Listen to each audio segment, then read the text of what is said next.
మీ సేటు నీ వల్లే చచ్చిపోయాడు తెలుసా? ఎప్పుడైతే 658 రూపాయలకి ఇందాపూర్కి ఇవ్వడం కానీ దాన్ని వైఎస్ఆర్సీపీ ప్రజల్లోకి తీసుకెళ్లిన తర్వాత ఈ హెరిటేజ్ సంబంధించి ఆ రోజు దాకా ఫిబ్రవరి 10వ తేదీ దాకా ఈ ఇందాపూర్ డైరీ మా మ్యానుఫ్యాక్చరింగ్ యూనిట్ అని వాళ్ళ వెబ్సైట్ లో పెట్టుకుని ఉంది అధ్యక్ష.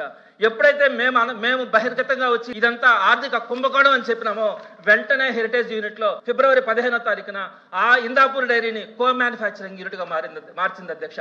ఎందుకు మార్పు చేయాల్సి వచ్చింది అధ్యక్ష? ఈ విషయాలన్నీ బయటపడడం వల్ల ఇంతటితో ఆగలేదు అధ్యక్ష. హెరిటేజ్ యూనిటే అదే రోజు ఒక్కరోజు ముందు ఫిబ్రవరి 14వ తేదీన వాళ్ళ నేషనల్ హెడ్ అదేవిధంగా వైస్ ప్రెసిడెంట్ ని రిజైన్ చేయించింది అధ్యక్ష. దానికి సంబంధించి కూడా హెరిటేజ్ కి సంబంధించినటువంటి వెబ్సైట్ లో ఆ రిజగ్నేషన్ యాక్సెప్ట్ చేస్తున్నట్టుగా కూడా వాళ్ళ వెబ్సైట్ లో పెట్టారు అధ్యక్ష. ఇందాపూర్ ని ముందు పెట్టుకొని హెరిటేజ్ చేసినటువంటి కుట్ర ఎప్పుడైతే బయటపడిందో ఒకే రోజు అటు ఇందాపూర్ ని కో మ్యానుఫ్యాక్చరింగ్ యూనిట్ గా మార్చడం కానీ వీళ్ళ వైస్ ప్రెసిడెంట్ చేత రిజగ్నేషన్ చేయించడం కానీ జరిగింది అధ్యక్ష. ఇదే Indapur dairy alias Heritage unit గతంలో కూడా దానికి ఒక చరిత్ర ఉంది అధ్యక్ష. వాళ్ళు మొట్టమొదటిగా 2015లోనే 275 రూపాయలకి వాళ్ళు నెయ్యి సప్లై చేస్తామని టీటీడీ అప్రూవల్ కూడా ఇచ్చింది అధ్యక్ష.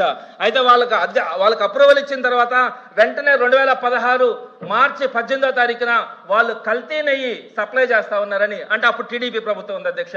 ఈ ఇందాపూర్ డైరీ డిస్క్వాలిఫై అయింది అధ్యక్ష, కల్తీ నెయ్యి సప్లై చేస్తా ఉందని.